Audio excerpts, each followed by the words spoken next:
नमस्कार दोस्तों, मैं राहुल कुमार शर्मा आप सभी का ज्ञानार्थी क्लासेस यूट्यूब चैनल पर स्वागत करता हूं। जैसा कि आप लोग जान रहे हैं कि मैं एक मुहिम चला रहा हूं जिसमें सीटेट फाउंडेशन बैच के तहत टारगेट सीटेट दिसंबर 2025 को रखा हूं। मैंने पिछले 2 वीडियो में ये बताया हूं कि साइकोलॉजी किसे कहते हैं, साइकोलॉजी का प्रथम लेबोरेटरी कहाँ खुला था। बेसिक से एडवांस लेवल तक की तैयारी करने के लिए आप इस चैनल को सब्सक्राइब कर लीजिए और हो सके तो अपने फ्रेंड्स के बीच में इसे शेयर भी कर दें। अगर आप पिछला दोनों वीडियो नहीं देखे हैं तो उस वीडियो का लिंक हम इस वीडियो के डिस्क्रिप्शन में दे देंगे, जहां से आप उस दोनों वीडियो को भी देख सकते हैं। और मैं जो वीडियो बना रहा हूं उसको आप देखते जाइए और साथ में नोट्स बनाते जाइए। तो चलिए हम लोग सीधे चलते हैं, प्रीवियस वीडियो का रिवीजन कर लेते हैं।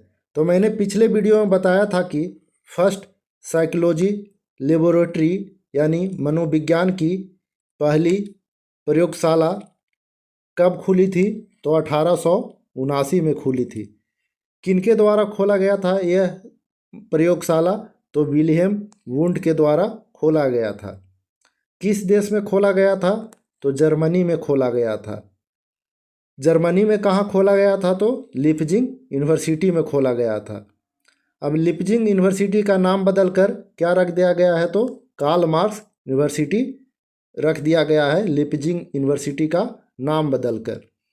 और हमने पिछले वीडियो में यह भी पढ़ा था कि सबसे पहले साइकोलॉजी को आत्मा का विज्ञान कहा गया, उसके बाद मन का विज्ञान कहा गया, लेकिन इन दोनों परिभाषाओं को गलत ठहरा दिया गया संरचनावादियों के द्वारा, जिसमें संरचनावादी में कौन थे, वुंट थे और टिचेनर थे। तो इनके द्वारा क्या कहा जा रहा था कि मनोविज्ञान जो है मेंटल एक्टिविटीज या कॉन्शियस एक्सपीरियंस यानी मानसिक क्रिया या चेतन अनुभूति का विज्ञान ही मनोविज्ञान कहलाता है। और हम लोग चलते हैं, संरचनावादियों के द्वारा मनोविज्ञान को क्या कहा गया था, चेतन अनुभूति या तात्कालिक अनुभूति का अध्ययन ही मनोविज्ञान है। अब हम लोग तात्कालिक अनुभूति में क्या क्या पढ़े थे, सेंसेशन यानी संवेदना, फीलिंग्स यानी भाव, इमेज यानी प्रतिमा और इमेजिनेशन यानी कल्पना को हम लोग रखे थे। अब उसमें एक और बात कहा गया था, सेंसेशन जो है ऑब्जेक्टिव है मतलब वस्तुनिष्ठ है, और फीलिंग्स है, भाव है जो आत्मनिष्ठ है यानी सब्जेक्टिव है। अब हम लोग इस वीडियो पढ़ते हैं, शुरू करते हैं। पिछले परिभाषा का प्रमुख दोष था कि चेतन अनुभूति का वस्तुनिष्ठ ढंग से अध्ययन नहीं किया जा सकता है। हम लोग चेतन अनुभूति को वस्तुनिष्ठ ढंग से अध्ययन नहीं कर सकते हैं, क्योंकि चेतन अनुभूति पर बल दिया गया था, परंतु व्यक्ति के सभी अनुभव चेतन नहीं होते हैं, बल्कि अधिकांश अनुभव अचेतन भी होते हैं। हम लोग एक अलग वीडियो में पढ़ेंगे कि मन की अवस्था कितनी होती है, तो मन की अवस्था 3 होती है, जिसमें एक होता है चेतन, अवचेतन और अचेतन।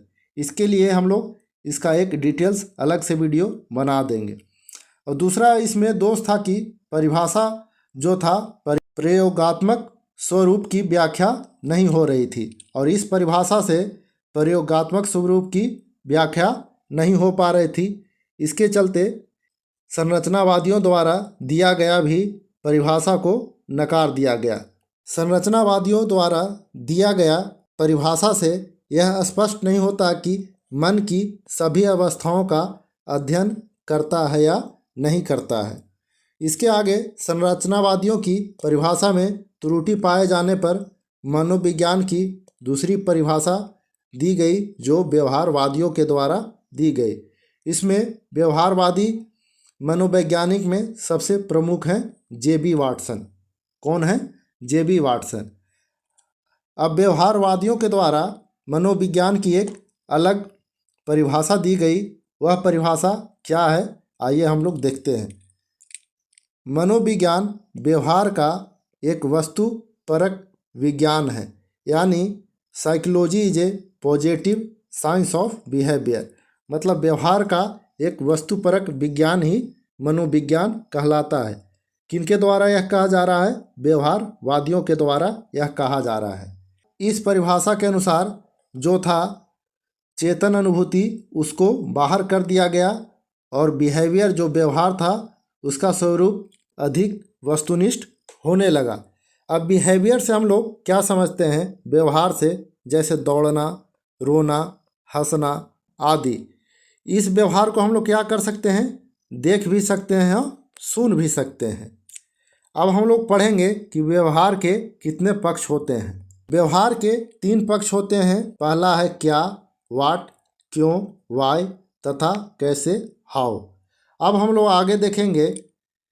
इसका भी प्रमुख दोष था व्यवहारवादियों का, मात्र व्यवहार का अपने आप में कोई अर्थ नहीं होता है, क्योंकि कोई भी सजीव जो है व्यवहार बिना मानसिक क्रिया के द्वारा नहीं करता है। तो आगे हम लोग देखते हैं व्यवहार की व्याख्या हम अपने अनुभूतियों के आधार पर ही करते हैं और तब जाकर उसका सही अर्थ निकलता है। आधुनिक मनोवैज्ञानिकों ने जो मनोविज्ञान का जो अर्थ बताया है उसमें दोनों तरह के परिभाषाओं का संगम दिखता है। अब हम लोग जो देखेंगे कि वर्तमान में जो आधुनिकवादी मनोवैज्ञानिक हैं उन्होंने जो परिभाषा दिया है उसमें दोनों तरह का परिभाषाओं का संगम दिखता है। जैसे कि सबसे पहले था कि मनोविज्ञान आत्मा का विज्ञान है, फिर आया मन का विज्ञान है, फिर आया चेतन अनुभूति का विज्ञान है, अब आ रहा है कि व्यवहार का विज्ञान है। लेकिन एटकिंसन, स्मिथ एवं हिलगार्ड के तरफ से मनोविज्ञान का एक परिभाषा दिया गया है जिसमें कहा गया है कि मनोविज्ञान व्यवहार तथा मानसिक प्रक्रियाओं का वैज्ञानिक अध्ययन है। क्या कहा जा रहा है कि मनोविज्ञान व्यवहार तथा मानसिक प्रक्रियाओं का वैज्ञानिक अध्ययन है। इस परिभाषा का अर्थ है व्यवहार का ही अध्ययन नहीं बल्कि मानसिक प्रक्रियाओं का भी अध्ययन किया जाता है जिन्हें बाहर से नहीं देखा जा सकता है। हम लोग जानते हैं कि मेंटल प्रोसेस को बाहर से नहीं देखा जा सकता है। आगे है मॉर्गन, किंग, विश एंड स्कॉपलर ने एक मनोविज्ञान की परिभाषा दिया है जिसमें कहा कि मनोविज्ञान मानव व्यवहार तथा पशु व्यवहार के अध्ययन का विज्ञान है। किनके अनुसार? मॉर्गन, किंग, विश एंड स्कॉपलर के द्वारा यह दिया गया है। अब आधुनिक समय में, वर्तमान समय में हम किस परिभाषा को माने जो सटीक और सही है? तो वर्तमान में मनोविज्ञान व्यवहार एवं मानसिक क्रियाओं दोनों का अध्ययन का विज्ञान है। किसका विज्ञान है? व्यवहार एवं मानसिक क्रियाओं दोनों का अध्ययन का विज्ञान है। तो हम लोग साइकोलॉजी को 3 वीडियो में क्लियर कर चुके हैं, बेसिक टू एडवांस पे। तो अगर आपको यह तीसरा वीडियो मिल रहा है तो पिछले दोनों वीडियो को ज़रूर देखें और कमेंट करके बताएं कि आपको मेरे द्वारा दी गई जानकारी कैसा लग रहा है। अगर अच्छा लग रहा है तो वीडियो को लाइक करें, शेयर करें और चैनल को सब्सक्राइब ज़रूर करें। धन्यवाद।